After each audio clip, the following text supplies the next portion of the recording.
Bonjour. Je pense qu'on peut pas, je pense qu'on peut pas être plus conduit mieux que ça. De la modération jusqu'à la louange, ça a été vraiment, on est dans le même esprit. Amen, amen. Aujourd'hui, je voudrais partager la parole sur, je pense, que c'est un thème qu'on connaît et justement on se reconsacre. On revient un petit peu parce que il se peut qu'on soit légèrement éloigné, dissipé. Il se peut qu'on soit happé par les événements et on n'a pas conscience, on n'a pas, on ne réalise pas que on est des rois. Pas des enfants rois, des rois. Amen. Aujourd'hui, c'est renaître pour porter du fruit.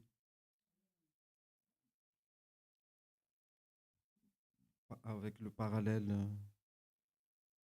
on va se reconsacrer pour porter du fruit. Amen, amen. Vous savez, toutes les graines, les semences qu'on sélectionne pour replanter,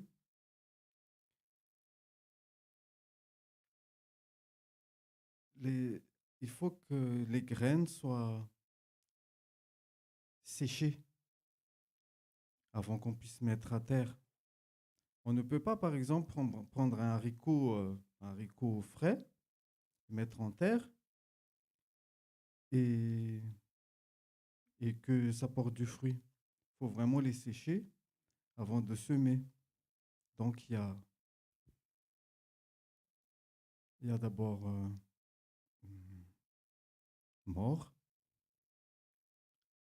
Et quand on arrose sur la graine dans la terre, eh ben, elle renaît, elle repousse. C'est le principe. Il y a une science sur ça, hein, mais la science divine, elle est au-dessus. Donc, je voulais commencer par la création. Enfin, ça fait partie de la création. Et donc, dans Job 14, 8, 9, qui dit, si sa racine vieillit dans la terre, si son tronc meurt dans la poussière, refleurit à la, il refleurit à l'approche de l'eau, il produit des rameaux comme une jeune plante. Même si la racine vieillit, même si nous pensons que la racine est morte, même si le tronc meurt dans la poussière, l'eau peut ranimer. Donc même s'il y a l'étape de, je veux dire, une mort, une disparition, l'eau, il est même écrit l'odeur de l'eau. C'est pas tout à fait en, l'eau en elle-même, mais juste un aperçu de l'eau en fait. Et tout revient à la vie. Amen, amen. Parce qu'en vérité, je vous le dis, si le grain de blé qui est tombé en terre ne meurt, il reste seul. Mais s'il meurt, il porte beaucoup de fruits. Jean 12, 24. Seigneur. Donc, il est question vraiment que il y a l'étape de la mort, l'étape où l'état initial soit, soit, soit je dirais, perde la vie avant qu'une renaissance soit, soit glorieuse. Mais dans le monde, ils diront, faut brûler pour avoir des plantes vertes qui sortent. Il y en a même qui disent il fallait le déluge pour, euh, pour renaître. Mais la grâce n'est pas comme ça. La grâce, elle est plus spirituelle. parce que notre corps doit être mort spirituellement avant d'acquérir cette spiritualité, avant d'être un réceptacle pour recevoir le Saint-Esprit. Si nous avions un corps animal, un corps naturel, on ne peut pas recevoir le Saint-Esprit sans le passage par la mort. Donc, il faut accepter cette mort. C'est pas une mort, c'est pas un décès, mais c'est une mort spirituelle qui dit parfois où la mort spirituelle, on s'éloigne de Dieu. Et même Jésus, à la croix, a été triste en criant au Père, pourquoi tu m'abandonnes? Parce que c'était sa crainte d'être éloigné du Père. Mais la gloire est venue tout de suite après. Bon. Il y a même dans 1 Corinthiens 15, 36 qui dit « Insensé, ce que tu sèmes ne reprend point vie s'il ne meurt. » Si tu ne comprends pas que ce que tu vas semer doit mourir avant de reprendre vie, donc tout ce que tu feras est vain. Tout ce que tu feras ne sert de rien. Parce qu'il faut vraiment que il faut vraiment que en fait, l'équilibre entre ton corps charnel et ton corps spirituel doit balancer du côté du spirituel. Ça veut dire le naturel doit être au plus bas, mort, pour que le spirituel s'élève. Et c'est en élevant ton spirituel que tu feras de grandes choses pour la gloire du Seigneur. Parce que sinon, si tu fais par ton corps naturel, par tes propres forces, Jésus ne verra pas. C'est vain. Tu t'es fatigué pour rien. D'où tout ce que tu fais, fais-le en esprit et en vérité. En esprit surtout, car Dieu est esprit. Amen, amen.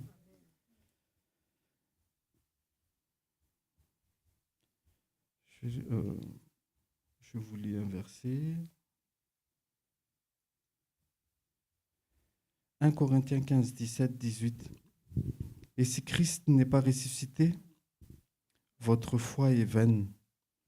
Vous êtes encore dans vos péchés et par conséquent, aussi ceux qui sont morts en Christ sont perdus. Ça confirme ce que j'ai dit. Donc, il aurait fallu notre papa d'amour qui s'est sacrifié pour nous, afin, il était les prémices de la résurrection, parce que nous qui le suivons, qui dit suivons, nous ferons exactement ce qu'il a fait. Bon, on va pas... Là, je répète encore, on est dans le spirituel. Hein. On le suit, on fait exactement ce qu'il a fait, on meurt, que notre chair, que notre état animal meure, afin qu'on reçoive son esprit. Parce qu'il a promis, je dois partir pour pouvoir vous donner mon esprit, mais il ne s'installera pas s'il n'y a pas un vase libre pour le recevoir. Si vous le remplissez de chair, il n'y aura pas de place, il ne pourra pas s'installer. Donc il faut un nettoyage de printemps pour recevoir le Saint-Esprit. Et quand vous avez le Saint-Esprit, vous allez œuvrer sans réfléchir, car c'est l'Esprit qui vous conduit. Et c'est là le fruit. C'est exactement là le fruit. Ce n'est pas le fait de faire des calculs où je ferai ça et donc je pense que là, ça va fructifier. Et non, le fruit est conduit par le Saint-Esprit. Amen.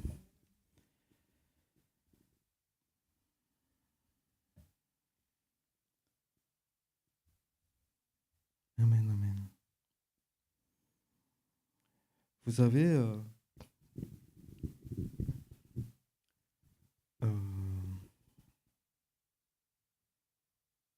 Jacob. Merci, diaconesse. Ah, Jacob 34. Lorsque il a lutté contre l'ange de l'Éternel et à à l'aurore, l'ange de l'Éternel devait partir parce qu'ils ont lutté toute la nuit.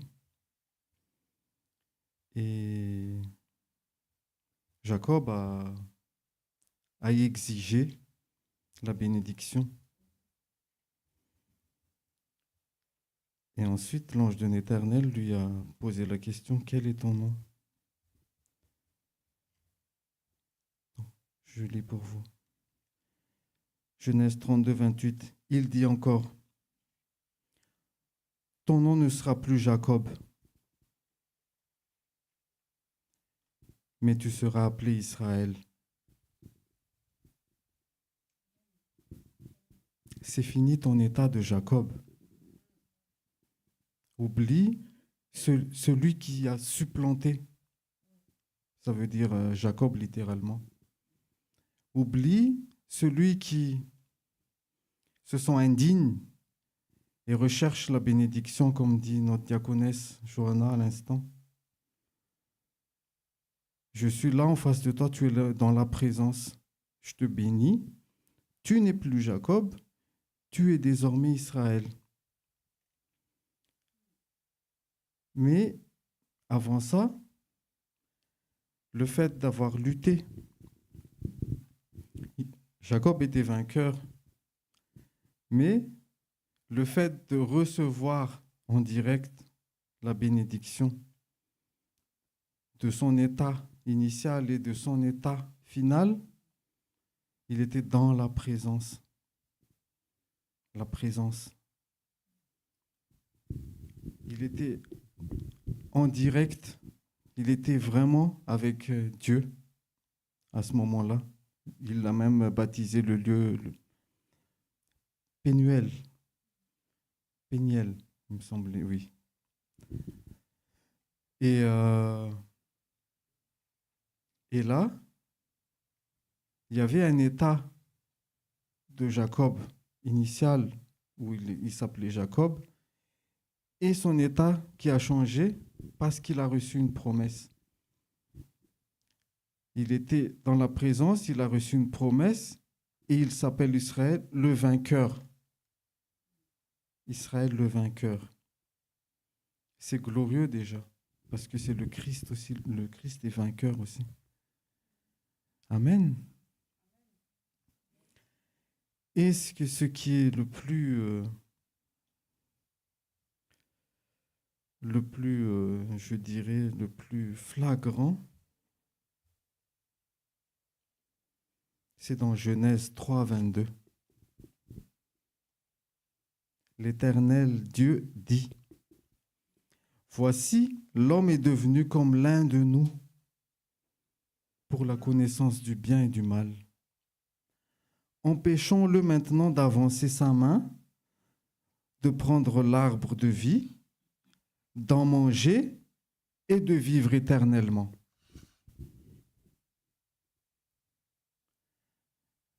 L'amour de Dieu a déjà été annoncé à Genèse 3. La venue de Jésus a déjà été annoncée. Tu viendras, tu iras pour les sauver tous. Là maintenant, ils connaissent le bien et le mal. Là maintenant, ils ont le libre arbitre. Mais on ne peut plus, s'ils connaissent le bien et le mal, ils ne peuvent pas revenir en arrière pour être comme nous, éternellement. Mais ils doivent vraiment aller dans leur destinée. Mais ils doivent vraiment vivre cet état d'homme animal et renaître en spirituel, revenir comme nous, d'eux-mêmes, de leur propre chef. Et toi, Jésus, tu iras les sauver tous afin qu'ils retournent vers nous et revenir dans l'état spirituel. Amen. C'était là le, la base, cet état naturel qui devait continuer parce que ils ont été déménagés à l'orient de l'Éden avec les chérubins et ils n'avaient plus accès au jardin. Ils n'avaient plus accès à l'arbre de la vie. Amen. Et donc, il fallait cet état cet état naturel qui doit être mort afin de revivre, renaître en Jésus. Amen.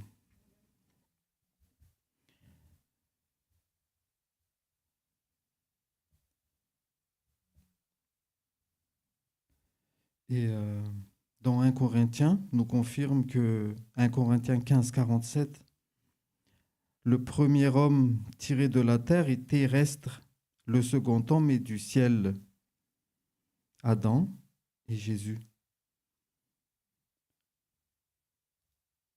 Donc il aurait fallu Adam, s'il a porté, enfin, l'état, parce que nous avons hérité il y a quelque temps de notre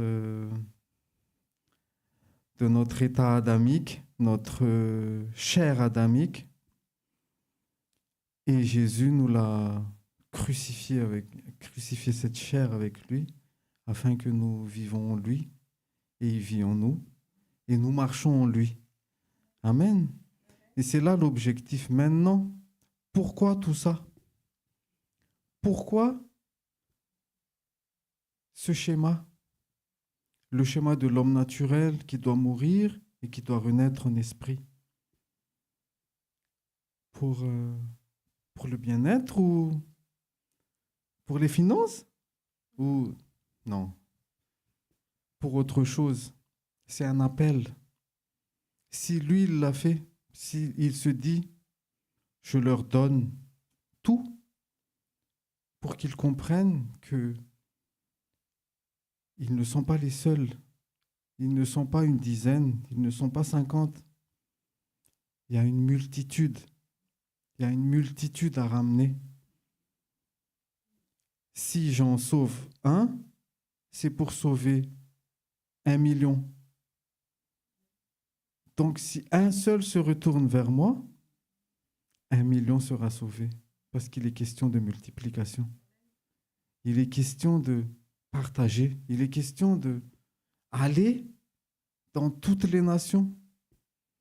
Non pas seulement sur, je dirais, il est question vraiment de sauver le monde, pas que soi-même. Parce qu'on peut se sauver soi-même. Et on se dit, ça y est, pour moi, c'est réglé. Mais ce n'est pas là l'attente de notre Seigneur. Il attend beaucoup plus que ça.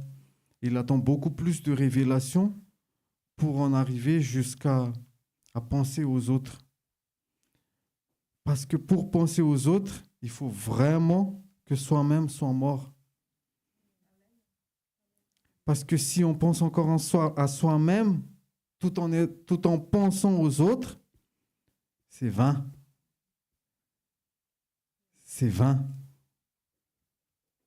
C'est une mort à la chair, c'est un sacrifice pour pouvoir aimer l'autre, parce qu'on ne peut pas aimer l'autre si on dit qu'on s'aime soi-même et on aime l'autre, mais si on n'aime plus rien derrière, on peut qu'aimer ce qui est devant. Si notre corps mort ne nous intéresse plus, les autres nous intéressent davantage. C'est là l'idée. Amen. Amen. Et cet amour-là, justement, c'est grâce à Jésus qu'on l'a. C'est lui qui nous donne ça. C'est lui qui peut nous fournir ce genre d'amour. Amen. Mais je voudrais revenir un petit peu auparavant parce que il y a un certain moment, pourquoi une multitude? Parce que, vous savez, Moïse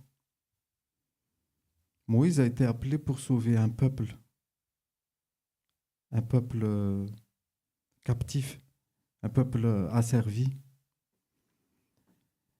Il n'était, enfin, il a été appelé pas pour lui, parce que lui, il pouvait vivre dans le pays de Madian sans souci, après avoir tué un Égyptien, mais il a été quand même appelé. Il devait quand même marcher jusqu'en Égypte pour faire sortir tout le peuple. Il y a un effort et un sacrifice à faire. Il y avait un doute, mais le Seigneur était là pour l'encourager et qu'il prenne courage. Et le Seigneur était encore devant lui pour, euh, pour amener tout ce peuple, toute cette multitude à être sauvés des eaux, sauvés de la mer Rouge, de la mer des Joncs, sauvés, partir de l'Égypte et ne plus revenir. Ça sous-entend un départ, ils sont arrachés de l'Égypte où ils y étaient pendant 400 ans, et partir et sans aucun regret, sans aucune pensée de retour en arrière, il aurait fallu ouvrir la mer des Joncs et qu'il passe à sec. Il aurait fallu, il y avait un autre chemin plus court. Il aurait fallu, pendant 40 ans, qu'il aurait tué la première génération qui était désobéissante, afin que les suivantes sont une génération moins rebelle et plus adorateur.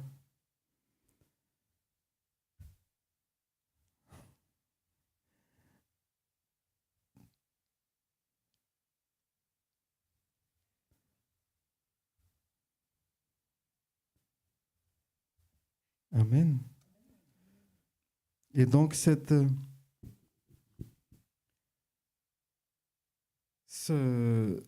passage où tout a été noyé dans la mer des Joncs, dans les abîmes justement, parce que même le pharaon a été noyé dans les abîmes, est une délivrance où l'ancien état du peuple, avec les premières générations des peuples qui ont quitté l'Égypte, ont été morts jusqu'à l'arrivée dans le Canaan, en terre promise. Josué 5:7. Ce sont leurs enfants qu'il établit à leur place, et Josué les circoncis, car ils étaient incirconcis, parce qu'on les avait point circoncis pendant la route. Donc les nouveaux Israélites, les nouvelles générations. La circoncision sous-entend aussi un passage d'un état à un autre. N'est-ce pas, ancien? Un passage où il y a une chair qui est arrachée. Et quel genre de chair? C'est la chair de l'organe de reproduction du mâle, des mâles. c'est vraiment c'est symbolique où tout ce que vous avez pensé être avant n'est plus. Toutes choses deviennent nouvelles. Je ferai toutes choses nouvelles. Et, et c'est là justement l'idée où, avec toutes choses nouvelles, on peut faire d'autres choses nouvelles et en plus belles. Amen. Amen, amen.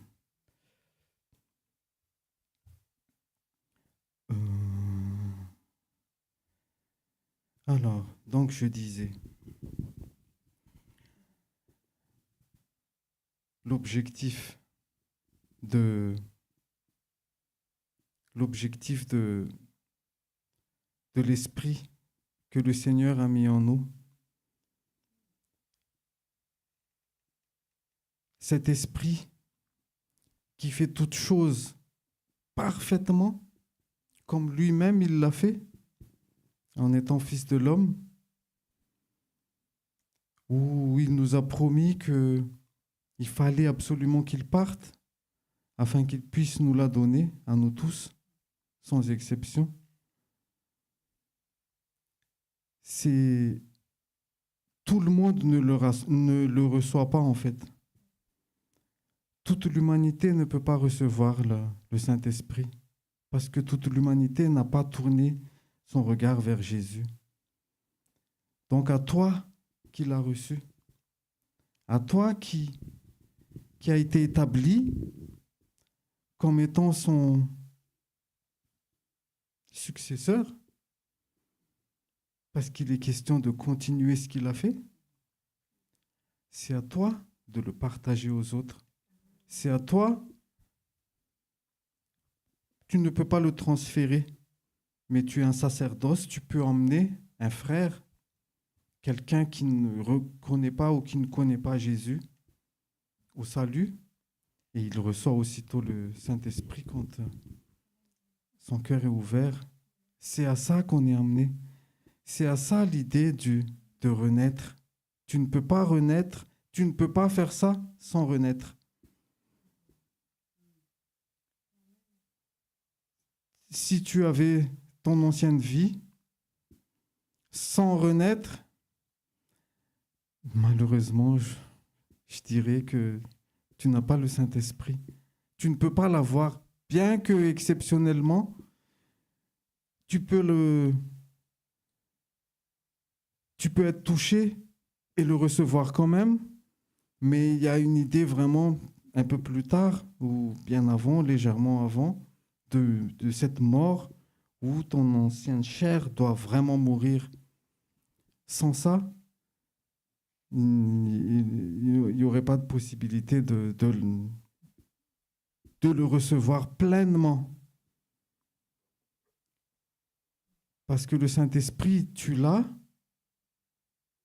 et il te conduit à tout. Et toi-même, tu ne comprends pas comment il le fait. Toi-même, tu ne sais pas qu'est-ce qui s'est passé. Et justement, toi-même, tu ne pourrais pas ton fanfaronner. Parce qu'il y en a qui sont orgueillis en disant que la puissance, ils ont la puissance, mais ils ont été utilisés. Mais bon, je reviens à l'idée initiale. Cet esprit-là, quand tu la reçois, c'est pour l'autre, exactement pour l'autre. Et donc, quand tu seras conduit, soit tu seras amené à aller vers l'autre, ou soit tu seras amené à avoir des connexions où l'autre vient à toi. Dans les deux cas, c'est la même chose. Parce que Romains 7,4 dit « De même, mes frères, vous aussi, vous avez été par le corps de Christ mis à mort en ce qui concerne la loi pour que vous apparteniez à un autre, à celui qui est ressuscité des morts, afin que nous portions des fruits pour Dieu. » Amen. tu as été mise à mort. Ça me fait penser au taureau, mais c'est plus violent. Mais tu as été mise à mort pour que tu oublies qui tu es, mais que tu n'oublies pas qui sont les autres. C'est ça l'idée. Et tu porteras du fruit. Et c'est ça le fruit, le fruit de l'esprit.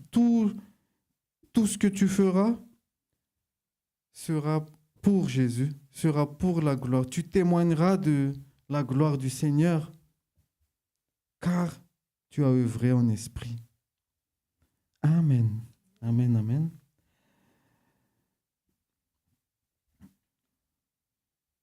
Amen, amen.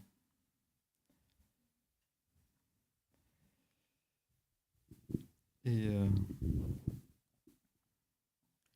j'avais l'image, vous avez, ça m'a parlé fort. Je parlais de Jacob tout à l'heure, mais ça m'a parlé tellement fort. Jacob a été prophétisé, il avait un songe sur l'échelle où il y avait des anges qui montaient et qui descendaient, et le ciel était ouvert. Et où il s'est endormi à Bethel. Et, je me demandais, en fait, c'est l'échelle. L'échelle, c'est quand toi, tu reçois l'esprit. C'est quand toi, tu es appelé à ramener ton prochain, à l'emmener sur l'échelle. Ne le présente plus de loin, Seigneur, voici mon frère, emmène-le. Emmène-le jusqu'au 3e ciel, parce que toi, tu as accès au 3e ciel. Toi, tu as le pass, et du coup, tu peux emmener le frère, parce que son cœur sera d'autant plus ouvert, en esprit au plus haut, qu'ici-bas. Et je me suis dit, non mais Jacob, merci Jacob, merci Israël. Mais c'était tellement fort, l'image. Et donc, c'est ça que nous devons faire, emmener nos frères et nos sœurs, une multitude là-haut. Parce que des fois, si on est monté là-haut, on est perché et on regarde les autres. On ne regardera plus les autres. Quitte à redescendre, parce qu'on a accès, on peut entrer, on peut sortir. Quitte à redescendre, on redescend et on le récupère. C'est ce qu'il faut faire. Parce que plus ils sont en bas, au bas de l'échelle, plus ils sont fragiles. Parce qu'ils sont plus proches du sol, ils sont plus proches du monde. Plus tu les emmènes en altitude, plus ils sont éloignés et personne ne peut toucher leurs talons. Amen.